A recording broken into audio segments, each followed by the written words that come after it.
Bom dia, vamos à aula de biologia, aula de número 13. O assunto hoje são as mitocôndrias. As nossas queridas mitocôndrias. Aqui nós temos uma microfotografia, tá? Ela foi colorida artificialmente, né? Porque se a gente não colocar um corante, a gente não consegue enxergar as organelas. Enfim, a mitocôndria ela é formada por uma parede dupla, tá? Tem duas membranas. Então, a membrana externa, que é lisa, e essa membrana interna aqui, que é toda pregueada, tá? Essas pregas, essas dobras, é que são as cristas mitocondriais. E a parte interna, né, que a gente poderia meio que fazer uma analogia com o citoplasma da célula, é chamado de matriz. E relembrando que as mitocôndrias, elas são responsáveis por produzir a energia, tá? Porque a respiração celular ocorre dentro das mitocôndrias. Então, todas as células do corpo vão necessitar da glicose, que é o C6H12O6, mais o oxigênio, e vai produzir o gás carbônico, água e 38 moléculas de ATP. É nessas moléculas, nas ligações entre essas moléculas, que a energia fica acumulada. E é toda a energia que a gente usa, que a gente precisa, né? Até para piscar o olho. Então, as mitocôndrias são organelas celulares relacionadas com o processo da respiração celular. São frequentemente referidas como casas de força das células, pois por meio do processo de respiração celular, uma grande quantidade de ATP é produzida. Característica das mitocôndrias. Elas são organelas de formato esférico ou alongado, encontradas em quase todas as células eucariontes. Isso é, células que se caracterizam pela presença de material genético envolto pela membrana nuclear, as eucariontes, né, que tem núcleo. Em células procariontes, aquelas que não têm núcleo, as mitocôndrias não estão presentes. Quer dizer, bactéria não tem mitocôndria, né? Porque bactéria é uma célula procarionte. As mitocôndrias são organelas celulares encontradas em grande quantidade em células com grande atividade metabólica. Por exemplo, as células do sistema nervoso, as células do coração, que é o músculo, né? E os nossos músculos esqueléticos, né? Já que a gente usa bastante. O número de mitocôndrias varia de uma célula para outra, porém, normalmente, observa-se centenas de mitocôndrias em uma única célula. O número maior é observado em células que apresentam grande atividade metabólica. Além disso, as mitocôndrias acumulam-se nos locais do citoplasma, que possuem maior gasto de energia. As organelas apresentam um comprimento que varia de 1 micrômetro a 10 micrômetros e largura entre 0,5 e 1 micrômetro. Quer dizer, 10 a menos 6, né, do metro. Apresentam duas membranas, uma interna, que apresenta projeções para seu interior, que são as cristas mitocondriais, e uma externa, que é lisa. Entre a membrana externa e a interna, há o chamado espaço intermembranoso, entre as duas membranas, né? A membrana interna, por sua vez, delimita o espaço interno, o qual contém a matriz mitocondrial.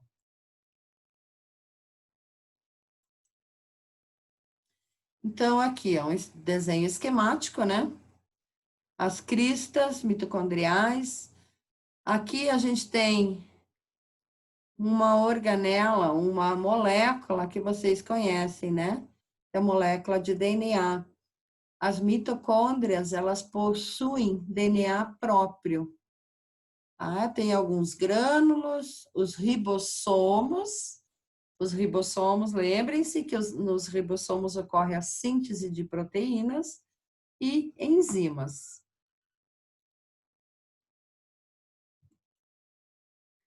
As cristas mitocondriais são responsáveis por garantir o aumento da superfície da membrana interna. E nessa crista é possível perceber a presença de enzimas e também outros componentes que são importantes no processo da respiração celular. As células que consomem muita energia apresentam mitocôndrias com grande quantidade de cristas. Já falamos umas 3 vezes sobre isso, né? Esse é um assunto que cai bastante em vestibular, né? A energia que as células produzem e quais são essas células que possuem maior número de mitocôndrias. Então, lembre dos músculos de vocês, né? Os atletas precisam de muita energia para poder fazer as suas atividades. Na matriz mitocondrial encontra-se uma grande quantidade de enzimas que atuam na respiração celular. Outras proteínas, material genético, que é o DNA e o RNA, e ribossomos. Já que tem DNA e RNA e ribossomos, elas são capazes de sintetizar proteínas, só que em maior quantidade do que no citoplasma. O DNA encontrado nas mitocôndrias é muito semelhante ao das bactérias, apresentando-se como filamento duplo e circulares. Os filamentos de DNA são sintetizados na própria organela e sua duplicação ocorre sem interferência do DNA nuclear. Bastante interessante isso, né?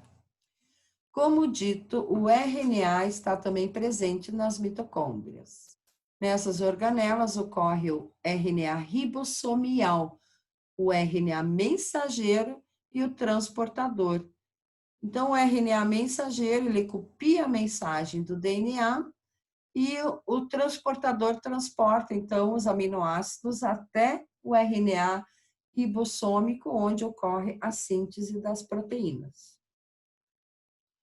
Os ribossomos também são encontrados no interior das mitocôndrias, porém são diferentes daqueles encontrados no citoplasma da célula. Esses ribossomos da mitocôndria são menores e assemelham-se muito aos das bactérias.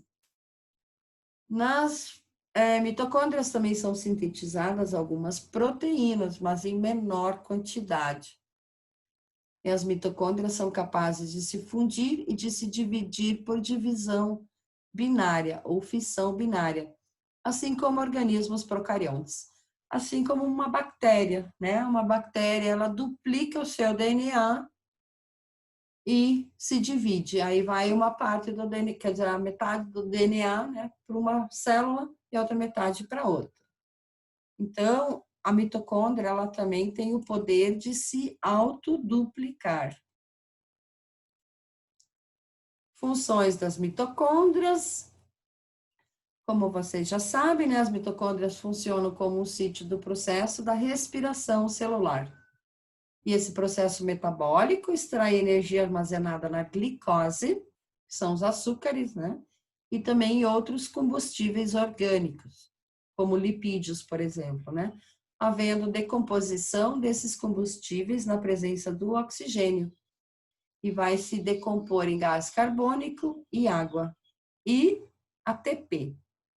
Então, a energia liberada é utilizada para realizar diversas atividades celulares, como o transporte através da membrana. A origem das mitocôndrias. A origem das mitocôndrias e também dos cloroplastos é explicado por meio da teoria endosimbionte.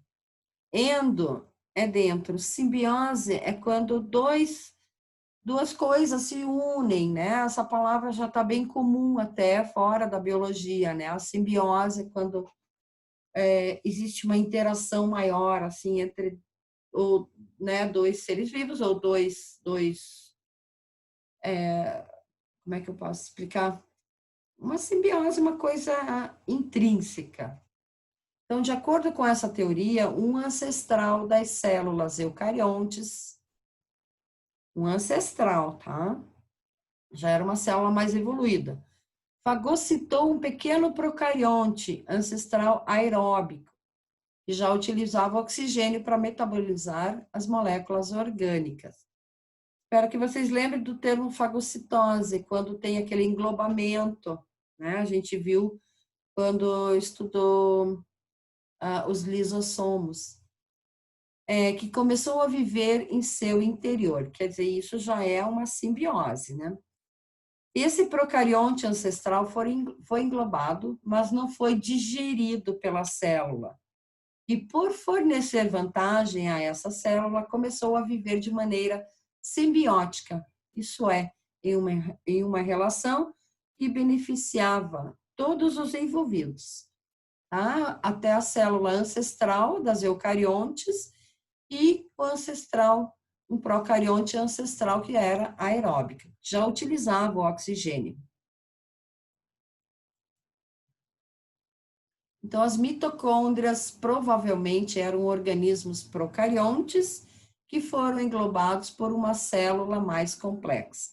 O que explica, então, as mitocôndrias apresentarem DNA, né? Então, ó, isso aqui mostra um pouco como ocorre o englobamento, né? Na verdade, a membrana dessa célula engloba esse ancestral procarionte aqui. Então, essa é a origem, a origem primordial, digamos assim, das mitocôndrias. Algumas características das mitocôndrias sugerem que essa teoria realmente está correta, como a presença de duas membranas, né? Se a gente observar na fagocitose, a membrana dessa célula mais evoluída, aqui que já era eucarionte, engloba essa célula procarionte. Então, ela se adaptou tão bem e ficou com as duas membranas. A capacidade de se dividir, né, como alguns procariontes, a presença de DNA circular e a presença de ribossomos, semelhantes aos de procariontes. E para finalizar a aula sobre as mitocôndrias, um resuminho bastante interessante aqui. As mitocôndrias são encontradas em células eucariontes. As mitocôndrias estão relacionadas com o processo da respiração celular e são encontradas em maior número em células que apresentam grande atividade metabólica. Eu adoro perguntar isso aqui em prova, viu? Mitocôndrias são organelas que apresentam dupla membrana, assim como os cloroplastos também, né? Então, a teoria da endossimbiose serve para os dois. A membrana mais interna da mitocôndria forma as cristas mitocondriais. As cristas mitocondriais delimitam a matriz mitocondrial, na qual são encontradas as proteínas, o DNA, o RNA e os ribossomos. O DNA das mitocôndrias é semelhante aos das bactérias e a origem das mitocôndrias pode ser explicada pela teoria da endossimbiose ou teoria endossimbiótica. Então, encerrando a aula de hoje, o nosso assunto foi esse. Agradeço a presença e até a próxima.